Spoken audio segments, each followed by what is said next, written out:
유다를 대신할 제자를 뽑는 과정을 통해서 우리는 그리스도인이 어떻게 살아가야 하는가라는 걸 알 수 있습니다. 그 첫 번째, 오늘 말씀의 첫 번째는 그리스도인은 곁을 내어줍니다. 그리스도인은 곁을 내어주는 사람입니다. 나의 곁을 누구에게 주느냐에 따라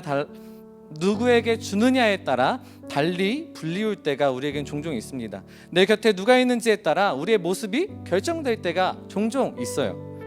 자, 그렇다면 우리가 그리스도인이 되고 그리스도인으로 살아가기 위해선 우리의 곁을 누구에게 내어주어야 할까요? 네, 우리의 곁을 예수님께 내어주어야 우리는 그리스도인으로 살아갈 수 있습니다. 오늘 말씀을 보면 예수님의 제자 한 명을 뽑아야 했는데 그 조건이 있습니다.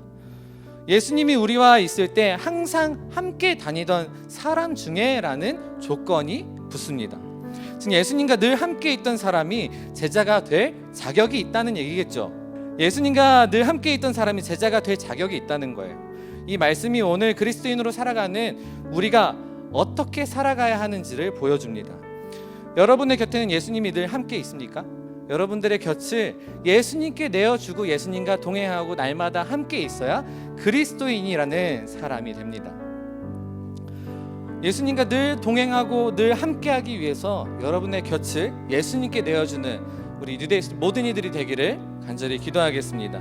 예수님과 매일을 함께하며 그리스도인으로 살아가는 뉴데이스 되기를 간절히 기도할게요. 두 번째는 입 밖으로 꺼낼 때 그리스도인이 된다입니다. 그리스도인은 속으로 대답하며 속으로 이야기하며 살아가는 사람이 아니에요, 여러분. 아무리 속으로 예수님의 부활을 고백한다고 믿는다고 얘기해도 입 밖으로 꺼내는 그 고백 한마디가 없다면 참 아쉬움이 많은 고백일 거예요. 속으로 이야기하는 것을 넘어서 입 밖으로 꺼내서 예수님의 부활을 고백해야 합니다. 예수님의 부활은 우리를 이 세상에서 구원해 주심을 의미하고 있어요. 우리 그리스도인들은 예수님께서 구원해 주심을 우리의 입 밖으로 꺼내서 얘기할 수 있어야 한다는 얘기예요.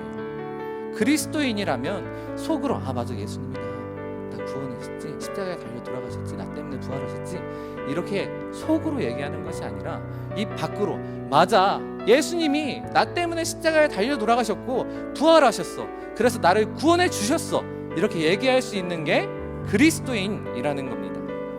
여러분, 예수님이 나를 위해 우리를 위해 십자가에서 달려 돌아가심을 믿으시나요? 그리고 다시 살아나셔서 그 구원을 완성시키셨다는 것을 믿으시나요? 이 이야기를 입 밖으로 여러분처럼 방금 믿으시나요? 네, 이렇게 입 밖으로 긍정하는 것이 그리스도인이라는 여러분. 보통 사람들의 눈으로 보면 비교적 평범해 보이던 마띠아보다 당연히 의로운 삶을 사는 요셉이 제자가 되었어야 합니다. 그런데 오늘 말씀을 보면 그 누구도 결과에 토를 달지 않습니다. 토를 달거나 불평하는 사람이 한 명도 없어요. 그냥 그대로 의연하게 하나님께서 선택하심을 믿고 그 선택에 따랐습니다. 하나님은 그 상황에서 마띠아가 필요했고 마띠아를 제비를 통해서 뽑은 거예요. 그리고 모두 그 하나님의 선택에 순종하고 의심하지 않고 따랐습니다. 오늘 이 말씀은 마띠아를 뽑고 요셉을 탈락시키는 게 중심이 아니에요. 하나님의 선택에 모두가 의연하게 순종했음을, 따랐음을 얘기해 주는 겁니다.